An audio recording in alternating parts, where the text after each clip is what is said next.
post is. Am I the a-hole for telling my wife the lock on my daughter's door does not get removed until my brother-in-law and his daughters are out of our house? My brother-in-law, Sammy, lost his home shortly after his divorce 10 months ago. He moved in with us and brought his twin daughters, Olivia and Sloane, who were 18, with him a couple of months ago. His sister, my wife, and I have one daughter, Zoe, who is 16, and she and her cousins aren't close, but get along fine. Olivia and Sloane have no respect for Zoe's privacy, none. They used to walk into her room and take everything they could get their hands on. Makeup, phone accessories, clothes, her school laptop, you name it. Zoe complained a lot, and I've already asked the girls to respect Zoe's privacy and stop taking things. My wife and Sammy, they saw no issue with this. After all, they're girls, and this is typical teenage girls' behavior. I completely disagreed. So the last straw was when Zoe bought a $60 MAC makeup kit that looks like a paint set that she had saved up for over a month. One of the girls, Sloane, took it without permission and just ruined it by mixing shades together while using it. I don't know much about makeup, but that's what Zoe said when she found the kit on her bed and she was crying. I told my wife and she said she had asked Sloane to apologize, but I got Zoe a lock after I found she was moving valuable belongings out of the house because of this. Sammy and his daughters saw the lock and they were not happy.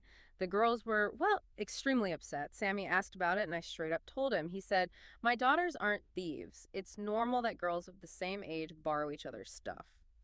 He said Zoe could easily get another makeup kit for $15 from Walmart and shouldn't even be buying expensive adult makeup in the first place, and suggested my wife take care of this defect in Zoe's personality, trying to appear older than she is. He accused me of being overprotective and babying Zoe with this level of enablement. And I told him this is between me and my wife, but she shamed me for putting a lock on Zoe's door for her cousins to see and preventing them from spending time with her, saying I was supposed to treat them like daughters. She then demanded I remove it. But I said this lock does not get removed until her brother and his daughters are out of our house. She got mad. I was implying we kicked them out and said her family will hate me for this. So I reminded her that I let Sammy and his family move in, which is something her own family refused to do, so she should start with shaming and blaming them for not taking their own son and nieces in. If it wasn't for her family's unwillingness to help, we wouldn't be dealing with this much disturbance at home. Everyone's been giving me and Zoe the silent treatment, and my wife is very much upset over this. Okay, so we've laid out the facts. A 16-year-old Zoe, she's fighting for her property against her 18-year-old cousins, and the whole family is just, it's being torn apart. The real deep dive here isn't just about makeup, it's about leverage. It is, yeah.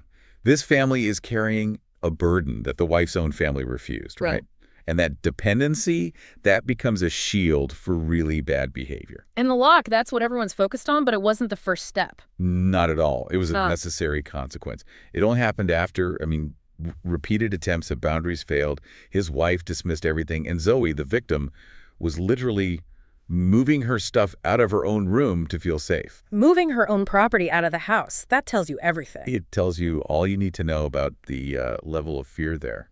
So let's connect this to the bigger picture, because Sammy's reaction is, for me, the crucial moment. He didn't just dismiss the theft. He launched a full-on psychological attack. Yes. He called her need for privacy a defect. A defect. And then suggests she shouldn't own nice things to begin with. Well, what's so fascinating there is that he's trying to impose this this communal property mindset. You know, it's normal for girls to borrow stuff. He's trying to do that in a situation where his daughters have shown zero respect for individual property. He's just redefining theft as typical teenage behavior so he can maintain his, his comfortable spot in someone else's home. But it's not just him, it's the wife's reaction, too. She says he should treat them like daughters, while completely ignoring how they're treating her daughter. So that brings up a really important question. Why is she prioritizing her niece's feelings over her own child's safety? Because the husband, by giving that ultimatum, the lock stays until they leave, is finally hitting the root issue. The political issue, really. Exactly. He's saying, I will not sacrifice my family's peace to cover for your family's lack of support. He's highlighting what you could call the cost of the bailout. The emotional cost is being used by the people who are dependent to enforce their own rules. So the takeaway for you listening is really about recognizing that exact moment when financial support turns into emotional blackmail.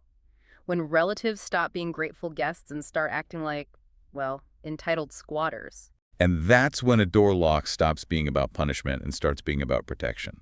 It forces you to ask about the ethics of all this. Is a family obligation still an obligation if it's actively harming your immediate family?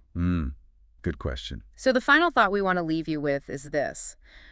When does bearing the burden of family stop being an act of generosity and start being an act of self-betrayal? Something to think about. Thanks for joining our deep dive. Make sure you like and subscribe to Clear Cut Narratives for more content like this.